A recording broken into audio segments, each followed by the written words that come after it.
Shri Krishna Chaitanya Prabhupada Sadvaita Karara Shpasti Govakta Vrinda. Hare Krishna Krishna Krishna Hare Hare, Hare Ram Ram Ram Hare Hare. Tomorrow is Jagannatha Rath Yatra. So today we're going to talk about the appearance of Lord Jagannath, as well as the festivals of Lord Jagannath leading up to Rath Yatra and culminating in Rath Yatra. There was a king many thousands and thousands of years ago, or ages ago, named Indradumna Maharaj. At that time in India, there weren't so many temples where deities were worshipped. They were not as common as we see now. This was many ages ago. At that time, people generally would meditate on the Lord in the heart, and there were not so many temples, a few temples. So this king, he had a natural attraction towards Bhagavan. His heart would have a natural longing or attraction towards a relationship with God. And he was always contemplating how to make that relationship fixed and strong. And he would always absorb his mind in Bhagavan, Sri Hari. It's described that one night when he was sleeping, he had a dream, and in that dream he had a vision of Bhagavan Sri Krishna, who is very attractive, Sham Sundar, darkish complexion, like a fresh blue rain cloud. And he was dancing in the forest with all his gopis. And it said that vision was so enchanting, immediately he lost his heart to Sri Krishna. Before he was thinking, how can I make relationship with Bhagavan? Who is he? What is his nature? But as soon as he saw that form of Sri Krishna, he completely lost his heart to him. So first he saw the pastimes, the dancing or the ras of that Sri Krishna. And then the vision changed and he saw a beautiful, enchanting deity who was surrounded by beautiful creepers, plants, flowers, lakes. So he was in this very beautiful, enchanting environment. And he had the vision of this deity, and he was so beautiful that he felt like his life would have no meaning unless he could find this deity. And so he saw this vision, and then he woke up. So the next day he called all his ministers into an assembly and said, we have to find this deity I saw in my dream. The Lord appeared in my heart, showed his pastimes, and then indicated, if you want to establish a relationship with me, make relationship with my deity. And he showed me his deity form. But he's in a very secluded place. So therefore I want to send out a search party throughout the entire world if necessary, until we can find this deity.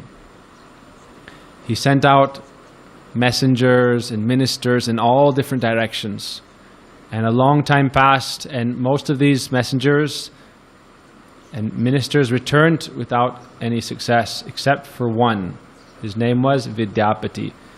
Vidyapati did not return. Everyone else finally came back within a year or so with no news of any success. But this one Brahmin, Vidyapati, was missing. This Vidyapati had gone towards present-day Odisha, and he was traveling village to village, asking and inquiring about any beautiful deity of the Lord, as per the description given by his king Indradumna Maharaj.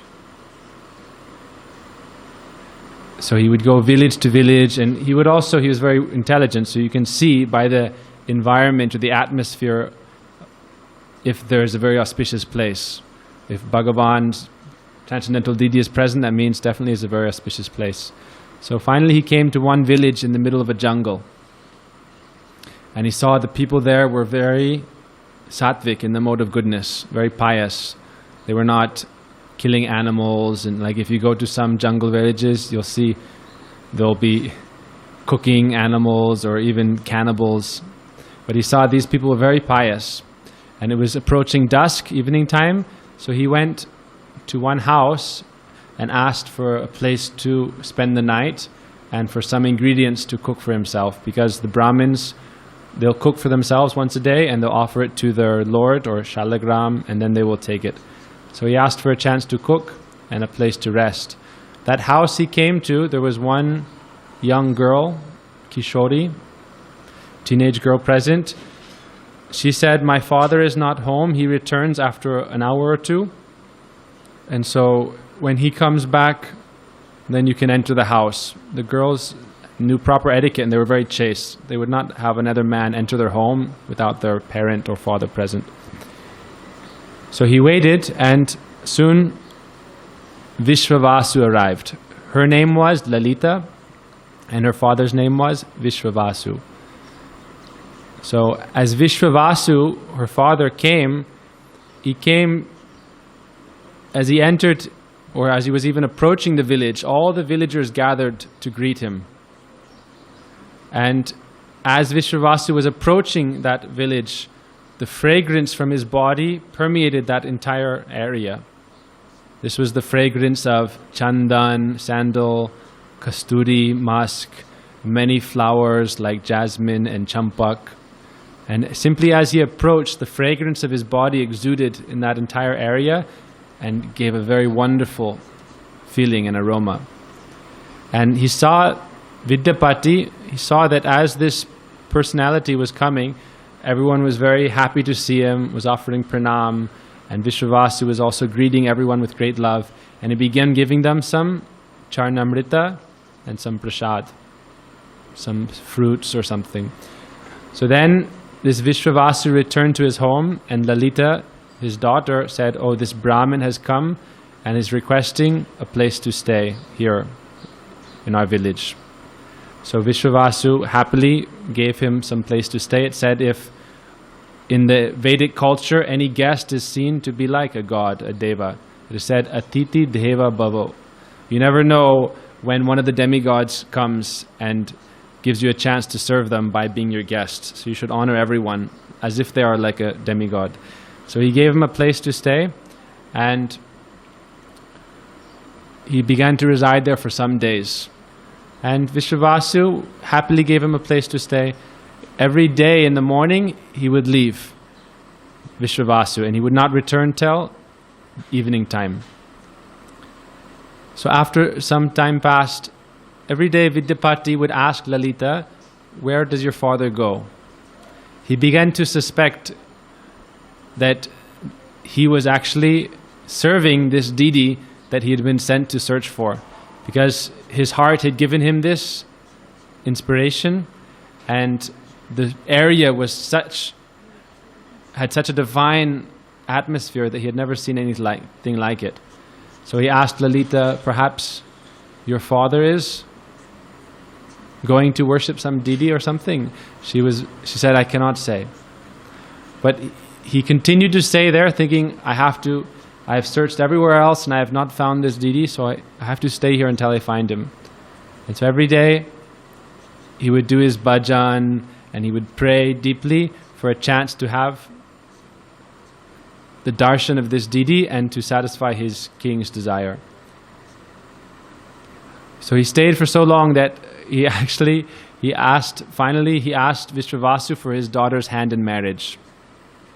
And Vishwavasu agreed. So he married Lalita. And after his marriage, then he thought, okay, now since our marriage is fixed, we have some relationship, now I can ask. So he told his wife now, Lalita, "Please ask your father Vishwavasu where he goes and to give me a chance to have darshan of that deity. I know he is worshipping some deity." So she asked Vishwavasu, and he was very reluctant. Nowadays people want to share their devotion or put their devotion on their sleeve, as Shakespeare says. You want to show it to everyone and not hide it within. But this Vishwavasu, he had such a sweet, loving relationship with Bhagavan that he did not want to reveal this outwardly. Like the gopis, they keep everything very secret and confidential. So he had kept it very secret and hidden. And at that time, like we said, the deities were not present everywhere. It was a very special thing. It's not like anyone can just make a deity and establish worship of the deity. So Vishwavasu agreed, finally, because Lalita was saying again and again. And she said, if you don't let him have darshan, I'll give up my life. She said, this is a woman's greatest weapon. If she doesn't get what she wants, then she'll tell her father or her mother, oh, you don't give it to me, I'll take poison and kill myself. This is her most powerful astra weapon. So her father finally agreed, and he said on one condition, he has to wear a blindfold, because this place is so special and secret, it cannot be revealed to people who are not qualified. So Vidyapati agreed, and the morning after that, they put a blindfold on him. But he had spoken before with his wife Lalita, and he had begged her, please, I need to be able to find my way back to this place. So she gave him a bag full of mustard seeds. And he kept that under his cloth, tied to his belt or of his sash on his dhoti. And he was sitting in the back of a bullock cart, and Vishwavasu was leading the cart. And as they were on the cart, he would, every 10 or so paces, he would drop this seed. And in this way, for the entire journey of a few hours, he dropped one seed every 10 or so paces until they got to their destination. So when the cart stopped, Vishwavasu came and opened his blindfold, and then he had darshan of a very beautiful, enchanting forest grove. It was on a hilltop, and in all directions was a very beautiful forest, many trees, and there was a lake nearby, and then there was one natural kind of altar made of rocks. And so Vishwavasu said, now I'm going to do my worship puja and prepare ingredients for offering and bathing the Lord. And after I've finished, then you can come and have darshan. So Vishwavasu went to pick flowers. Every day he would go there. There are some cows there who live in the jungle who simply serve the Lord every day giving milk. And then he would take this milk and prepare sweet rice, kheer, or burfi, sandesh. And he would pick flowers and make garlands. And he would collect water from a lake and bathe the deity. So as Vishwavasu was worshipping this deity, Vidyapati sat down next to the lake. And as he was sitting there, absorbed in meditation, he saw that there was a tree with branches overhanging the lake, and there was a crow sitting on the branch. And suddenly, it was an old crow, it fell off the branch into the water and gave up its life. But then immediately, as the crow fell, it appeared in a four-armed form like Lord Narayan. It received this type of sarupya mukti, means liberation where you get the same form as Narayan. And then he sat on the back of Garuda and flew off to the transcendental sky. And so Vidyapati was astonished, thinking, without any difficult sadhana, just being a bird, he died, fell into the lake and achieved four arms and went to the spiritual world as Vishnu, as a form of Narayan. And so he began to climb up the tree and go onto the branch, thinking, I'll also jump into the lake and get liberation. And as he was climbing on the lake, as he was climbing along the branch, he heard a sound from the sky saying, you still have important work to do in this world. It's not your time yet. Don't worry. If you do this work for me, my important seva, then I guarantee you not only liberation, but you'll come to my own abode and be very happy there. So then also Vishwavasu saw him climbing up in the tree and ran out and told him, stop, stop, stop. You just married my daughter, now you're going to give up your life and go to the Vaikuntha abode. So he came down, and then shortly after that, Vishwavasu gave him darshan. It said that deity, when he had darshan of that deity, he was so overwhelmed by the beauty of the deity that it felt like he was going to lose consciousness. The deity was so attractive. And so having that deity's darshan, in the evening time, after Vishwavasu, the whole day he was serving the deity, preparing different preparations to offer, bathing, dressing, Also, the way the deity is dressed is all in like forest garb, garlands, and very simple, natural forest attire. So after this darshan, again he was blindfolded. He sat on the back of the bullock cart, and they went back to their village, and they arrived in the evening time. So in this way, every morning Vishwavasu would go, and every evening he would return. So then, after another few days, Vidyapati thought, I have to fulfill my duty and go back to the king and tell him about the whereabouts of this beautiful deity. So he requested permission to go home from Vishwavasu and said, I will certainly return very quickly. So taking permission from Vishwavasu and Lalita, he went back to Indradumna Maharaj and told them that he had found the deity. And immediately Indradumna Maharaj, it said, not only he was so eager to have a chance to have darshan of this deity, he didn't just go alone. He took all his family members, his minister. It was like he packed up his whole kingdom and they all went together. It wasn't like he just said, go bring him. He said, I will go for darshan. You cannot force the deity to come to you. You have to go to the deity. Even though he was such a big king, king of the world, he still went with great humility with his whole family, and they went to that area. But as they came nearby that place, then that entire village had disappeared, and there had been a big sandstorm, so he was not able to find the place. And also when they got near, they saw that everything had become hidden. So this is one thing Vaishnavas say, it's that we should not take for granted the good luck that we have to have darshan of Thakurji, or deities that are manifested from the hearts of pure devotees. The pure devotees manifest the deity from their hearts when the deity or God, Krishna himself, appears in their hearts, and then they manifest him into the world. And so it's not a small thing that we're able to see and serve the deity, have arti, cook and offer to them, make garlands and give to them, make outfits and dress them. It's a very special thing. It's a way to make direct relationship with Krishna the fastest and most surest way.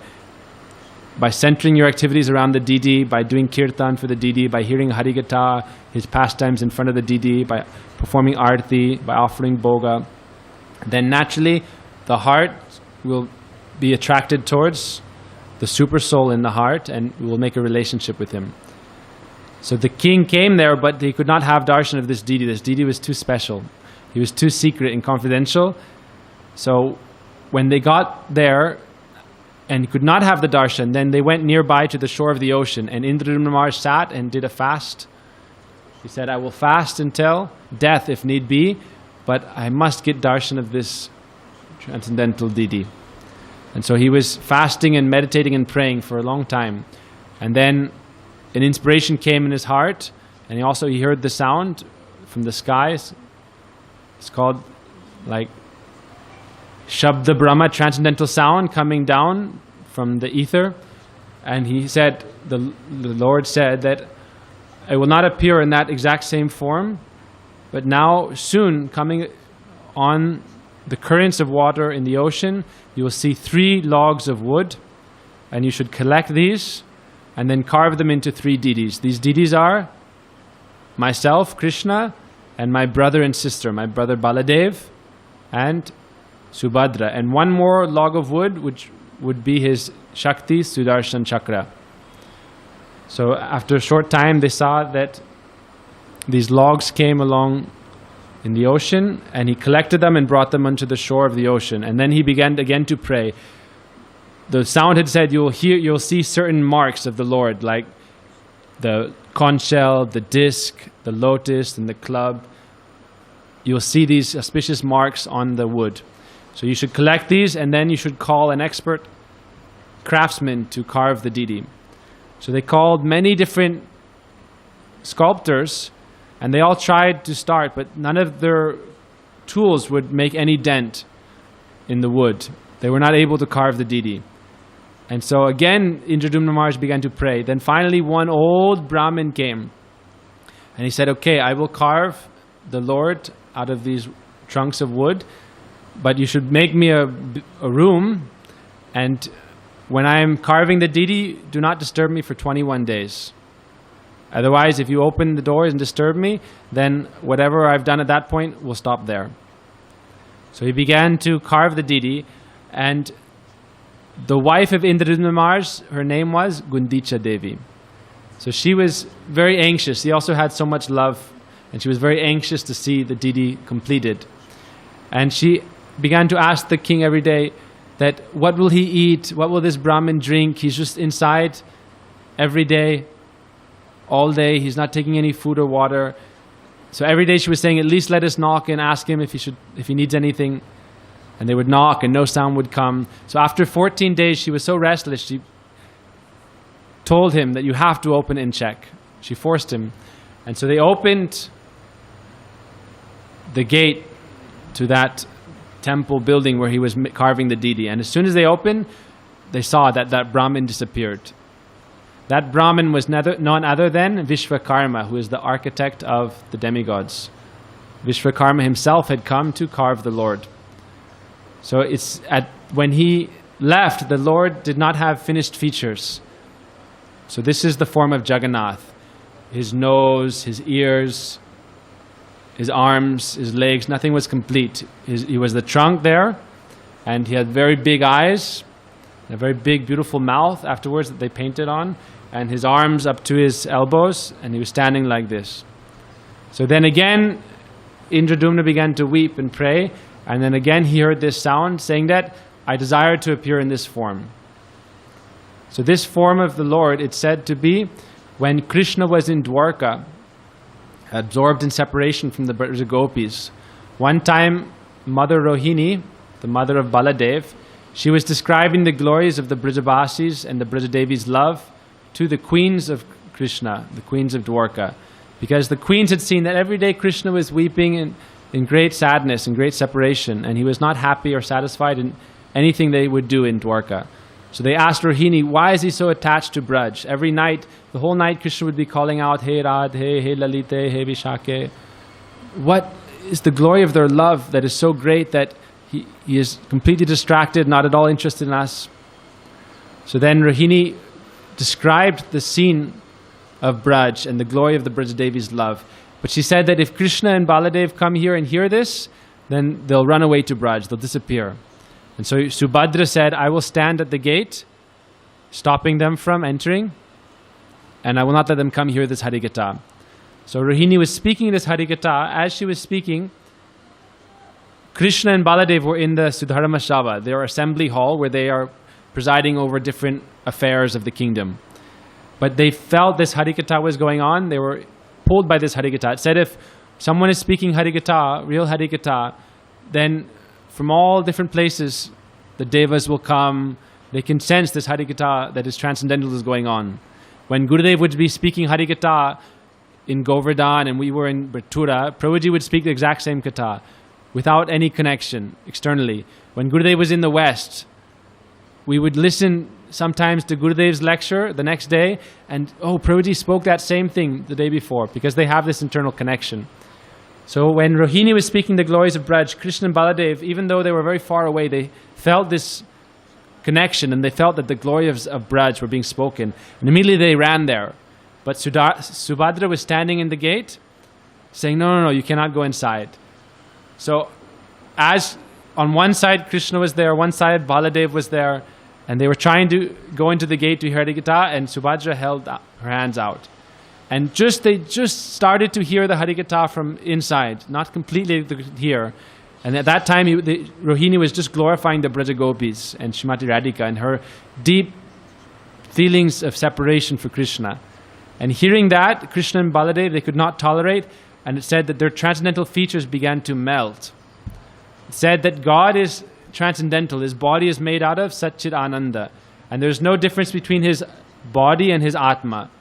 Like we have our body and we have our soul, there's distinction. But in the spiritual world, your body is not different from your soul. It's your spiritual soul body. And that body is made out of mood. And so when Krishna and Baladev heard this moods of the separation of the Brajabasis, they melted out of love. And they assumed this form that we see as Lord Jagannatha and Lord Baladev. And Subhadra, hearing this and seeing her brother's mood, also melted into that form we see as Mata Subhadra. So they all appeared in that form. It said that from Lord Jagannath, Jamuna appeared, from the tears from his eyes. From Lord Baladev, Ganga Devi appeared. And from Subhadra, Saraswati Devi, the three holy rivers appeared from their profuse tears. So at that point, Lord Narad Rishi came and he prayed to Jagannath, Krishna, saying, let you always be manifest in this world in that form that you are present now. This is the Prem Kalevara, the form of melted divine love. And so that's why Jagannath is so special, because by coming in touch with Jagannath, then our hearts can also melt. Our hearts are very hard from being in the material life since millions of lifetimes. And naturally the heart becomes very hard because this world is full of cruelty and violence. But if you come in association with Jagannath and take shelter of Jagannath, then you can awaken moods of love and separation, and also you can soften and melt your heart as Krishna's own heart melted in love. So this is one of the descriptions of the appearance of Lord Jagannath. There's other descriptions that we can hear later, or we'll hear from Prabhuji or the Vaishnavas, such as when Krishna returned from Kurukshetra and he first saw Srimati Radhika. At that time he also melted in ecstasy. So in this way Lord Jagannath appeared. So these forms that were carved, instead of 21 days, in 14 days only, so they were not fully formed. So we don't see deities like this. Most deities you see are fully carved. You can see their arms, their fingers, or you see like Shalagram, who's just a stone, or you see full deities. But Jagannath is like in between Shalagram and the full deity. And it said this is the form of Jagannath, or Krishna who has melted in love. And in this Jagannath, when they did Pran Pratishtha installation, Lord Brahma himself came, Indra, Shiva, all the devas came. This was in a previous age when the demigods would still appear before men. And so they performed his royal installation ceremony and also built a beautiful temple for him. And at that time, the worship of Lord Jagannath began. And so he would be worshipped by Vishwavasu's dynasty as well as Vidyapati's dynasty. Vidyapati's dynasty is the Brahmins who perform puja of Jagannath, arti, and offering bhoga and things like that. The Daitapatis, who are in Vishwavasu's line, they cook for Lord Jagannath and they prepare all these things that he would take before in the jungle. Because it said he's non-different from this deity of Nila Madhav. Nila Madhav was the name of the deity who appeared in the dream of Indradumna Maharaj. And so he especially likes to take things that are found in Braj, milk products, fresh fruits, flowers. So Lord Jagannath is served with great love like that.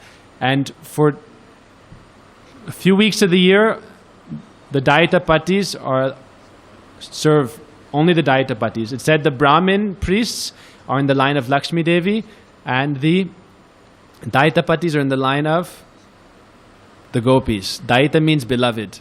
So their name means beloved, and they themselves represent the Gopis. When we were staying in Jagannath Puri with Prabhuji, we would meet some of them, and they were sold into the service of Srimati Radhika. There was one sadhu there who was a Daitapati who lived in an apartment very near to us. And he would fast. He would only drink 1 cup of milk every day. And he had been doing this for like 10, 14 years. And if you saw in his house, he had pictures of only Srimati Radhika. And day and night he would chant Radhe, Radhe, Radhe. And he'd say, we are in the line of the gopis. We are serving Krishna as the gopis serve Krishna. So if we see the pastimes of Jagannath, for those who have this vision of opulence or Aishvarya, they see him as Narayan. And so there's 2 parties. There's the Lakshmi party and there's the Brajabasi party. But the Brajabasis see the inner essence and the real truth, which is that Jagannath is none other than Shyam Sundar Krishna. When Mahaprabhu came to Jagannath Puri and he saw Jagannath, he said, Se to parananath painu jaha lagi duhrine gelo. Oh, you are that same Krishna. In the mood of Radhika, he prayed that you are that same Krishna who I have been longing to meet. And now I have found you, and now my life is successful. And he said, Vigraha natumi shakshat Brajendra Nandana. You are not a deity, you are not an idol, you are Vrajendra Nandan Krishna directly himself.